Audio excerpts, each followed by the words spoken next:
కొండమల్ల పుల్లయ్య, వెంకటేశ్వరరావు గారు, వైఎస్ఆర్సీపీ ఆంజనేయులు గారు, వేరుకొండల నాగరాజు గారు, మెలిసేలు వీరభద్రం గారు, టీటీడీ ఓకేనే నాయి బ్రాహ్మణుల కళ్యాణకట్ట నాయి బ్రాహ్మణుల సమస్యలపైన చాలా రోజులుగా సమస్యలన్నీ కూడా మీకు తెలిసినట్టువే. గౌరవ ముఖ్యమంత్రి జగన్మోహన్ రెడ్డి ముఖ్యమంత్రి అయిన తర్వాత గౌరవనీయులు పెద్దలు కరుణాకర్ రెడ్డి గారు చైర్మన్, ధర్మారెడ్డి గారు ఈవోగా, ఈ మధ్య మా బోర్డు ఏర్పడిన తర్వాత 5 నెలలుగా టీటీడీలో పనిచేసే అనేక కార్మికుల సమస్యలన్నీ కూడా పరిష్కరించడం జరిగింది. ఆ సందర్భంగా గౌరవ ముఖ్యమంత్రి నాయి బ్రాహ్మణుల ప్రతినిధిగా నన్ను అక్కడ బోర్డులో ఏర్పాటు చేసిన తర్వాత టీటీడీలో నాయి బ్రాహ్మణులు కూడా కళ్యాణకట్టలో పనిచేసే వారికి వసతులు కానీ, అదేవిధంగా అక్కడ పనిచేసే చౌర వృత్తిదారులు కానీ, వాయిద్య కళాకారుల సమస్యలు కానీ, అనేక సమస్యలు కూడా బోర్డు దృష్టికి తీసుకొచ్చి పరిష్కరించడం జరిగింది.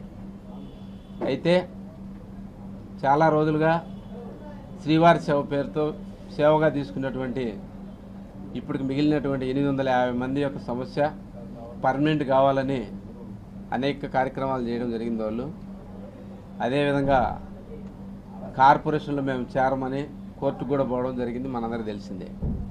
అయితే గౌరవ ముఖ్యమంత్రి ఈ రాష్ట్రంలో దేవాలయాల్లో పనిచేసే ప్రతి నాయ బ్రాహ్మణుడు కూడా వారికి కూడా జీవనోపాధి కల్పించాలని, ఉద్యోగ భద్రత కల్పించాలనే ఆలోచనతో పాదయాత్రలో ఇచ్చిన కనీస వేతనం హామీని ఇంప్లిమెంట్ చేస్తూ 110 జీవోని ఒక 8 నెలల ముందు ఇవ్వడం జరిగింది. తద్వారా ఈ రాష్ట్రంలో 100 రోజులు పై దినాలు పనిచేసే ప్రతి దేవాలయం అంటే ఈ రాష్ట్రంలోని 46 టెంపుల్లో ప్రతి ఒక్క నాయ బ్రాహ్మణుడు కూడా 20,000 జీతం ఇస్తూ ఈరోజు అన్ని దేవాలయాలు ఇంప్లిమెంట్ చేయడం జరిగింది. అదేవిధంగా తిరుమలలో కూడా ఈ జీవోని ఇంప్లిమెంట్ చేసి కళ్యాణకట్టలో పర్మనెంట్ ఉద్యోగులు కాక మిగిలినటువంటి వాళ్ళందరూ కూడా 20,000 కనీస వేతనం ఇవ్వాలని కూడా పోయిన బోర్డులో పెట్టడం, గౌరవ చైర్మన్ గారు, ఈఓ గారు, బోర్డు అంతా కూడా సానుకూలంగా స్పందించి ఆమోదించడం జరిగింది. దాని ఇంప్లిమెంట్ కూడా ప్రిపేర్ అవ్వడం జరిగింది.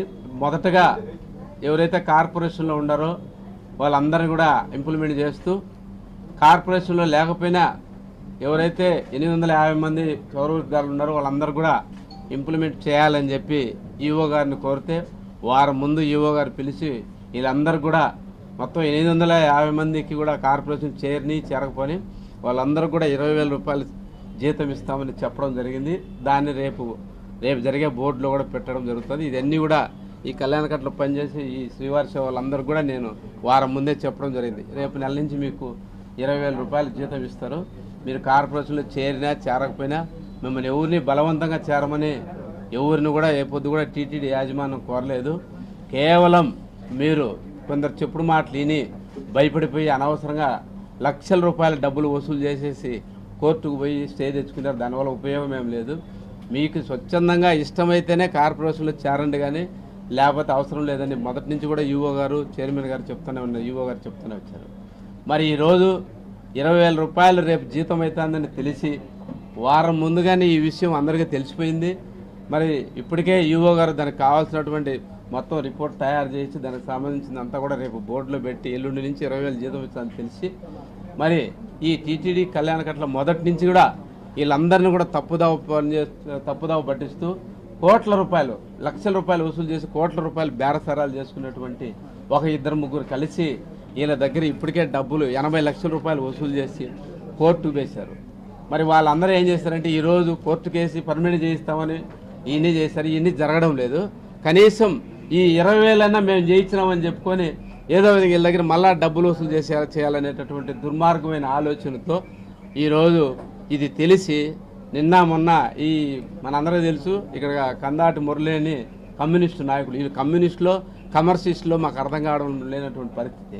ఒక కమ్యూనిస్టులకు ఇప్పుడేం పని లేదు. ఎందుకంటే గౌరవ ముఖ్యమంత్రి జగన్మోహన్ రెడ్డి గారు ఈ రాష్ట్రంలో పేదవాళ్ళందరూ కూడా ఇండ్లు, స్థలాలు, ఇళ్ళు అన్నీ అడిగింది ఎవరు ఉద్యోగం చేయాల్సిన అవసరం లేకుండా ఏ అవసరమైనా ఉద్యమాలు అవసరం లేకుండా తీర్చే ముఖ్యమంత్రి రావడంతో వీళ్ళకి పని బాట లేకుండా ఎవరు దొరికితే వాళ్ళందరినీ కూడా వాళ్ళ ఆఫీసులో కూర్చోబెట్టుకుని రెచ్చగొట్టేసి వాళ్ళందరినీ ఈరోజు 20,000 జీతం వీళ్ళకి అవుతుందని తెలిసి నిన్న మొన్న మీటింగ్ పెట్టి పెద్ద పాంప్లెట్ వేసి రేపు పొద్దున్నే 20,000 రూపాయలు జీతం చేయాలని రేపు పొద్దున్న ధర్నాకు రండి అందరినీ అంటే వీళ్ళందరి జీవితాలు నాశనం చేయాలనేటటువంటి కంకణ కట్టుకుంటూ ఇద్దరు టీటీడీలో ఉన్నటువంటి 2-3 బ్రోకర్లు ఈ కమ్యూనిస్టు నాయకులు కలిసి వీళ్ళందరినీ తప్పుదవ పట్టిస్తూ ఉన్నారు. ఎందుకంటే 20,000 జీతం చేస్తున్నామని చెప్పి అనౌన్స్ చేసి పోయిన బోర్డులో తీర్మానం చేసిన రెజల్యూషన్ వచ్చింది, అన్ని పేపర్లలో అందరూ అన్నీ వచ్చింది. ఈ నెల 18 మందికి ఇస్తున్నారంటే 18 మందికి కాదు, మిగిలిన వాళ్ళకి కూడా ఈ నెల నుంచి ఇస్తామని చెప్పేసి ఈఓ గారు పిలిచి అందరికి చెప్పడం జరిగింది. మరి దానిపైన ఈరోజు వెంటనే రేపు పొద్దున్నే ముట్టడించాలా, మీరందరూ ధర్నాకు రండి, మీరందరూ ధర్నా చేసి ఆ 20,000 రూపాయలే కాదు, ఎవరైతే 80 లక్షల రూపాయలు వసూలు చేశారో వాళ్ళని మళ్ళీ విధుల్లోకి తీసుకోవాలి. ఈరోజు కేఓడి పెట్టినటువంటి నిరాధారమైన చిన్న చిన్న తప్పులు చేసిన వాళ్ళందరినీ కూడా గౌరవ చైర్మన్ గారు, ఈఓ గారు సానుకూలంగా వాళ్ళందరినీ కూడా మళ్ళీ ఉద్యోగాల్లోకి తీసుకోవడం జరిగింది. మరి ఈరోజు దాదాపు 80 లక్షల రూపాయలు పేర్లతో సహా ఎంతంత వసూలు చేసింది కూడా ఇవన్నీ కూడా మొత్తం రేపు బోర్డులో పెడతాం. ఈ 80 లక్షల రూపాయలు ఎవడెవడు వసూలు చేశాడో, ఎవడెవడు చేతులు మారినాయో వీళ్ళందరిపైన కూడా చర్య తీసుకొని బోర్డులో పెట్టి రేపు విజిలెన్స్ అనుకోరేసి ఈ 80 లక్షల రూపాయలు వాళ్ళతో కక్కిచ్చి మా వాళ్ళందరూ కూడా ఇప్పించేదానికి కూడా సిద్ధంగా ఉన్నాం. టీటీడీ యాజమాన్యంలో ఈరోజు గౌరవ చైర్మన్ గారు కానీ, ఈఓ గారు కానీ ప్రతి ఒక్కరికి న్యాయం చేయాలని ఒక చిత్తశుద్ధితో పనిచేస్తూ ఉంటే ఇటువంటి దొంగలు బ్రోకర్లు అందరూ కలిసి వీళ్ళందరినీ రెచ్చగొట్టి అంటే కేఓడి అవసరం లేదని ఇప్పుడు నిన్న దాకా చెప్పారు, కేఓడి తీసేశారు. అంటే వీళ్ళందరూ రేపు పొద్దున్న ధర్నాలో పాల్గొంటే వీళ్ళందరూ ఉద్యోగాలు